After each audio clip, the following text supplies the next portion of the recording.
अगर खुद को और देश को बचाना है तो अब सावधान हो जाइए।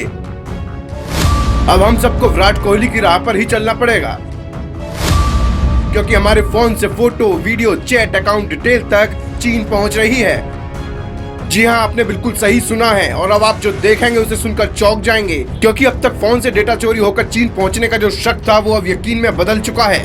उसको लेकर अब बहुत बड़ा खुलासा हुआ है, जिसको लेकर भारत सरकार ने एक्शन लिया। तो विराट कोहली ने भी वीवो कंपनी को बड़ा झटका दिया है। हम आपको रिपोर्ट में आगे बताएंगे कि आपका फोन कैसे देश के लिए खतरा बन सकता है, लेकिन पहले ये जान लीजिए कि टैक्स चोरी मामले में फंसी चाइना की वीवो कंपनी को अब विराट कोहली ने भी बड़ा झटका दिया है, क्योंकि वीवो कंपनी ने जितनी बड़ी गलती टैक्स ना देकर की है, उससे बड़ी गलती आपको धोखा देकर कर दी है। आपको पता भी नहीं चला कि आपके फोन में मौजूद फोटो, वीडियो और व्हाट्सएप चैट कब चीन पहुंच गया।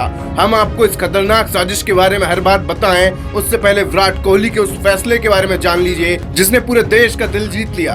2021 से कंपनी का प्रचार कर रहे विराट कोहली अब आपको वीवो फोन का प्रचार करते नहीं दिखेंगे, क्योंकि वीवो कंपनी के 40 से ज्यादा ठिकानों पर चली ईडी की छापेमारी के बाद विराट कोहली ने बड़ा कदम उठाया है कि वीवो कंपनी ने हमारे देश की सरकार और जनता के साथ धोखा किया है। कंपनी ने 62,476 करोड़ की टैक्स चोरी की है, इसलिए मैं इस कंपनी का प्रचार नहीं करूंगा और सभी विज्ञापनों से मेरी फोटो तुरंत हटा दी जाए।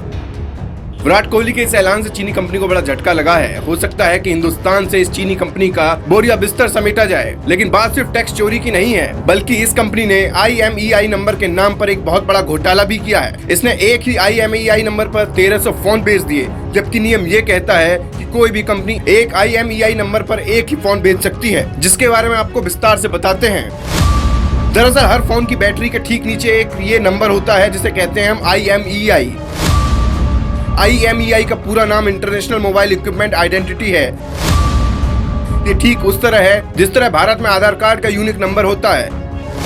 फोन गुम होने पर आपके लिए IMEI नंबर ही जांच में बड़ा काम आता है।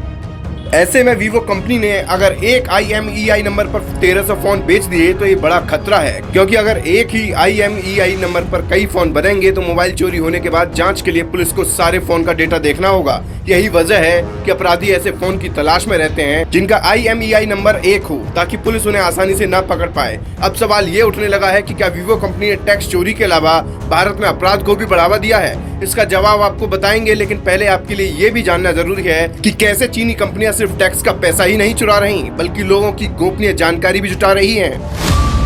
क्योंकि आजकल नए फोन में पहले से ही कई प्री इंस्टॉल ऐप होते हैं। आप सोचते हैं कि डाउनलोडिंग से बचेंगे, लेकिन ये बहुत बड़ा खतरा है। Sweet selfie, HD, beauty camera, selfie camera, rise of kingdoms, viva video editor, ये सब भारत में ऐप बैन है। अगर आपको भी अपने फोन में लगे कि कोई ऐप काम का नहीं है तो उसे तुरंत फोन से हटा दीजिए, वरना फंस जाएंगे। क्योंकि इस तरह के चौवन ऐप भारत सरकार ने फरवरी में ही बैन कर दिए थे, जिनके जरिए आपकी सारी जानकारी चीन तक पहुंच रही थी। फोटो से लेकर व्हाट्सएप चैट, अकाउंट डिटेल और जो भी आप सर्च करते हैं वो सब चीन जानता है। क्योंकि सितंबर 2020 में पता चला था कि प्रधानमंत्री, कई मंत्री और बड़े अफसरों का डेटा चीन कलेक्ट करने में लगा है। ऐसा नहीं है कि सिर्फ आपके साथ ही ये हो रहा, बल्कि अमेरिका जैसे कई देश भी चीन की जासूसी से तंग आ चुके हैं। पूरी दुनिया जानती है कि चीन अब दूसरे देशों में आम आदमी को निशाना बनाने में लगा है, यानी कि वो हाइब्रिड वॉरफेयर या फिर ये कहें कि साइबर वॉर छेड़ रहा है। अगर आप सोच रहे होंगे कि खतरा इतना बड़ा है तो सरकार क्या कर रही है, तो वो भी जान लीजिए। क्योंकि अब तक सैकड़ों चाइनीज ऐप बैन करने के बाद अब भारत सरकार सैकड़ों चीनी कंपनियों के लिए एक नया सख्त नियम लाने वाली है, जिसके तहत मोबाइल फोन के सारे पार्ट्स की पहले जांच होगी। कौन से ऐप फोन के अंदर आपको मिलते हैं और उससे डेटा लीक का कितना खतरा है, इन सब की पड़ताल की जाएगी। जिसका सीधा मतलब है कि पहले अब चीनी फोन को सरकार के एक्सपर्ट चेक करेंगे और तब ये बाद में आपके पास तक आएगा। ऐसे में हो सकता है कि कई चाइनीज कंपनियां भारत से अपना बोरिया बिस्तर समेटने की धमकी दें, क्योंकि अभी वीवो कंपनी पर शिकंजा कसा गया तो चीन ने कहा कि अगर ऐसे कार्रवाई होती रही तो भारत में विदेशी कंपनियों का निवेश कम हो जाएगा।